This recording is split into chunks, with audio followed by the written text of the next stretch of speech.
जय Hind defence aspirants, स्वागत है त्रिशूल डिफेंस एकेडमी के यूट्यूब चैनल पे। भारतीय नौसेना ने अग्निवीर एसएसआर के लिए फॉर्म्स रिलीज कर दिए हैं। अब बहुत सारे एस्पिरेंट्स हैं जिन्हें अग्निवीर एसएसआर को लेके बड़ा कंफ्यूजन है, उनको सिलेबस में कंफ्यूजन है। तो डिफेंस एस्पिरेंट्स इस वीडियो को अंत तक जरूर देखिएगा। अग्निवीर एसएसआर का जो सिलेबस है उसके 4 सेक्शंस होंगे, इंग्लिश, मैथ्स, जीके, साइंस, चारों सेक्शन को मैंने अच्छे से एक्सप्लेन किया है। साथ ही डिफेंस एस्पिरेंट्स, क्योंकि ये एक प्रेजेंटेशन के फॉर्म में वीडियो है, तो इस वीडियो को अंत तक देखने के बाद अगर आपको ये प्रेजेंटेशन चाहिए तो हमारे टेलीग्राम चैनल पे हमसे जुड़ जाइएगा और ऑटोमेटिकली आपको ये पीडीएफ के फॉर्म में प्रेजेंटेशन मिल जाएगी। डिफेंस एस्पिरेंट्स, सबसे पहले एक चीज समझें कि नंबर ऑफ वैकेंसीज 2800 हैं, जिसमें से मेल्स और फीमेल्स दोनों के लिए वैकेंसीज को निर्धारित कर दिया गया है। मेल्स के लिए हैं 2240 वैकेंसीज और फीमेल्स के लिए हैं 560। साथ ही भारतीय नौसेना ने अपनी नोटिफिकेशन में साफ अक्षरों में यह बोला है कि 2240 के 4 टाइम्स कॉल लेटर भेजा जाएगा और फीमेल्स में जितनी नंबर ऑफ सीट्स हैं इनके 4 टाइम्स कॉल लेटर भेजा जाएगा। यानी कि एक चीज तो तय है कि जो फॉर्म आज आप भर रहे हैं इस फॉर्म्स को शॉर्टलिस्ट किया जाएगा। तो शॉर्टलिस्ट करने के बाद कॉल लेटर्स भेजे जाएंगे, बच्चों को बुलाया जाएगा और उसी बच्चे का सिलेक्शन होगा जिसने अपनी पूरी की पूरी तैयारी कर रखी होगी, जिसने किसी भी जगह पे कोई भी चूक नहीं की हो। तो डिफेंस एस्पिरेंट्स, तैयारी करने से पहले, अक्टूबर का ऑफलाइन एग्जामिनेशन देने से पहले सिलेबस जानिएगा, वीडियो को देखिए। भारतीय नौसेना के अग्निवीर पैटर्न में 4 पेपर्स हैं। पहला सेक्शन है मैथ्स का, दूसरा सेक्शन है इंग्लिश का, तीसरा सेक्शन है जनरल अवेयरनेस का, चौथा सेक्शन है साइंस का। 25 25 25 25 100 सवाल होंगे और हर सही जवाब +1 देगा, हर गलत जवाब -0.25 लेगा। यानी कि 1/4 नेगेटिव मार्किंग है।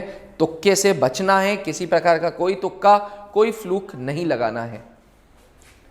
टोटल पेपर की जो ड्यूरेशन होगी वो 60 मिनट होगी। 60 मिनट में ये आपका पूरा का पूरा पेपर होगा। डिफेंस एस्पिरेंट्स, साइंस की बात करें तो 25 सवाल में से 20 सवाल जो हैं वो सिर्फ और सिर्फ फिजिक्स से हैं। जी हां डिफेंस एस्पिरेंट्स, जो 25 सवाल साइंस के हैं इसमें से 20 सवाल जो हैं वो निर्धारित किए गए हैं, वो डेडिकेट किए गए हैं फिजिक्स को, जिसमें मैकेनिक्स से चालू किया, पूरा का पूरा मैकेनिक्स है, जिसमें हीट चैप्टर है, जिसमें लाइट चैप्टर है, जिसमें इलेक्ट्रिसिटी चैप्टर है, जिसमें साउंड एंड वेव चैप्टर है, सारे के सारे, जिसमें मैग्नेटिज्म है, जिसमें इलेक्ट्रिसिटी है, पूरे के पूरे चैप्टर्स हैं। मैं आपको एक एक करके बता दूं। फिजिकल वर्ल्ड एंड मेजरमेंट पहला चैप्टर जो है बेसिक यूनिट डायमेंशन वाला, लॉज ऑफ मोशन है, वर्क पावर एनर्जी है, ये सारे चैप्टर्स हैं। ठीक, mechanics of solid and fluid, fluid mechanics जिसे बोलते हैं चैप्टर का नाम, वो है। हीट है, वेव है, साउंड एंड वेव, ऑसिलेशन। वहीं उसके बाद 11th में आपने पढ़ा होगा इलेक्ट्रिक करंट एंड इलेक्ट्रोस्टैटिक्स, वो पूरा का पूरा चैप्टर है। इलेक्ट्रोमैग्नेटिज्म है, ये पूरा का पूरा चैप्टर है। ठीक, मैग्नेटिक इफेक्ट ऑफ करंट है, पूरा मैग्नेटिक इफेक्ट ऑफ करंट होगा, मतलब करंट और मैग्नेटिज्म को जब जोड़ दिया तो मैग्नेटिक इफेक्ट ऑफ करंट आता है। ये है आपका मैग्नेटिज्म है, AC DC alternating current, direct current है, इलेक्ट्रोमैग्नेटिक वेव है। तो प्रॉपर तरीके से एक एक चीज निर्धारित की है भारतीय नौसेना ने। Optics, dual nature of matter and radiation, जिसे मॉडर्न फिजिक्स बोलते हैं। तो फिजिक्स को 7 यूनिट में आपको पढ़ना होगा। फिजिक्स में आपको heat, light, electricity, magnetism, sound and wave, mechanics and modern physics, इन 7 में से 7 चैप्टर्स पढ़ने होंगे डिफेंस एस्पिरेंट्स। ऐसा ये बिल्कुल नहीं हो सकता कि कोई चैप्टर कम पढ़ें, कोई चैप्टर ज्यादा पढ़ें। साथ ही 20 सवाल के तो फिजिक्स हो गए, जो बाकी के 5 सवाल हैं उसमें आएगा केमिस्ट्री का थोड़ा, मेटल्स एंड नॉन मेटल्स, उसमें आएगा ऑर्गेनिक केमिस्ट्री, उसमें बायोलॉजी में आएगा food and nutrition, health and diseases, और 1 या 2 सवाल कंप्यूटर साइंस के भी। जी हां, कंप्यूटर साइंस का भी पोर्शन रहता है डिफेंस एस्पिरेंट्स। अब बात करते हैं मैथ्स की। तो मैथ्स को यूनिट में तोड़ना होगा।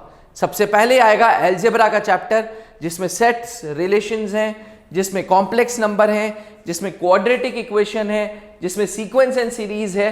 ये पहला यूनिट। दूसरा पूरा यूनिट आएगा ट्रिग्नोमेट्री का। जी हां डिफेंस एस्पिरेंट्स, ट्रिग्नोमेट्री आपको पूरी की पूरी पढ़नी होगी। तीसरा आएगा कोऑर्डिनेट ज्योमेट्री, जिसमें पॉइंट एंड स्ट्रेट लाइन है, सर्कल्स हैं। नेक्स्ट यूनिट आएगी आपकी वेक्टर एंड 3D की। वेक्टर 3D आपको पूरा का पूरा पढ़ना है। और साथ में कैलकुलस, यानी कि कोई यूनिट नहीं छोड़ी गई। आपकी अलजेब्रा आ गई, आपकी कैलकुलस आ गई, ट्रिग्नोमेट्री आ गई, 2D 3D आ गई एंड कोऑर्डिनेट ज्योमेट्री आ गई। तो डिफेंस एस्पिरेंट्स तैयार हो जाइए, मेहनत करने के लिए तैयार हो जाइए, अच्छे से ज्यादा सवाल लगाने के लिए। इंग्लिश की बात करें तो डिफेंस एस्पिरेंट्स, इंग्लिश को इस प्रेजेंटेशन में हमने 3 भागों में तोड़ा है। एक है ग्रामर, एक है वोकैबुलरी, तीसरा है नॉन ग्रामर का पोर्शन। तो ग्रामर में पार्ट्स ऑफ स्पीच आपको पूरे पढ़ने होंगे, noun, pronoun, adjective, adverb, verb, preposition and conjunction. ठीक, साथ ही आपको पढ़ना होगा ग्रामर में टाइम एंड टेंस, पढ़ना होगा articles, conditional sentences, subject verb agreement, question tags, active and passive voice और नरेशन से हमेशा सवाल आते हैं, स्पेशली अग्निवीर वायु में एंड नेवी, नौसेना के अग्निवीर SSR में। नॉन ग्रामर में आपको पढ़ना होगा RC, एक छोटा सा पैसेज आएगा, 3 से 4 सवाल होंगे, तो इसे बोलते हैं रीडिंग कॉम्प्रिहेंशन। उसके बाद आएगा ordering of words in sentences, जिसे PQRS भी बोलते हैं, PQRS। अब आएगा वर्ड पावर। वोकैबुलरी आज के टाइम पे हर इंग्लिश के पेपर में, हर फौज के इंग्लिश के कॉम्पिटिटिव पेपर्स में बहुत जरूरी है। तो वर्ड पावर में antonyms, synonyms, idiom and phrases and one word substitution, ये चारों चीजें डिफेंस एस्पिरेंट्स आपके लिए आएंगी। अब बात करते हैं चौथे एंड आखिरी सेक्शन की, जीके की। तो देखिए, जीके में इतिहास है, भूगोल है और पॉलिटी है। हिस्ट्री, पॉलिटी, ज्योग्राफी तीनों है। यकीन माने डिफेंस एस्पिरेंट्स ज्यादा जरूरी, ज्यादा तादाद में सवाल आएंगे ज्योग्राफी से। तो ज्योग्राफी में अपने देश का क्या साइज एंड लोकेशंस है, अपने देश के क्या फिजिकल स्टेट्स हैं, स्टेट्स के क्या कैपिटल्स हैं, उन कैपिटल्स में कौन सी भाषा बोली जाती है, स्टेट्स में कौन सा नाच होता है, कौन सा खाना है जो उस स्टेट के लिए फेमस है, भारत का टेम्परेचर, क्लाइमेट्स कैसे हैं, भारत की कितनी मिट्टियां पाई जाती हैं, एग्रीकल्चर में किस किस चीज़ों की एग्रीकल्चर है, एंड इंपॉर्टेंट टर्मिनोलॉजीज। मैंने जीके के पोर्शन में बस इतना ही डाला है। कुछ यूट्यूबर्स पॉलिटी भी घुसेड़ रहे हैं, हिस्ट्री भी घुसेड़ रहे हैं। भैया देखिए, 22 से 23 सवाल ज्योग्राफी के आने हैं, तो पूरी एनर्जी ज्योग्राफी में झोंकिए, हर तरीके से ज्योग्राफी एंड करंट अफेयर्स करके जाइए। निश्चित आपका नेवी का ये वाला पेपर निकलेगा। डिफेंस एस्पिरेंट्स, भारतीय नौसेना ने 2800 वैकेंसीज के साथ ये बहुत बढ़िया अपॉर्चुनिटी दी है, जो फीमेल्स को भी मिली है। इसलिए ये अपॉर्चुनिटी जाने मत दीजिएगा। भारतीय नौसेना के SSR की पढ़ाई अच्छे से शिद्दत से करिएगा। आज के लिए इतना ही। नमस्कार, जय हिंद। जहां बनते हैं देश के गौरव, इंडिया का एकमात्र ऐसा कोचिंग इंस्टीट्यूट जहां कैडेट्स को ट्रेन किया जाता है आने वाले डिफेंस एग्जाम के अनुसार।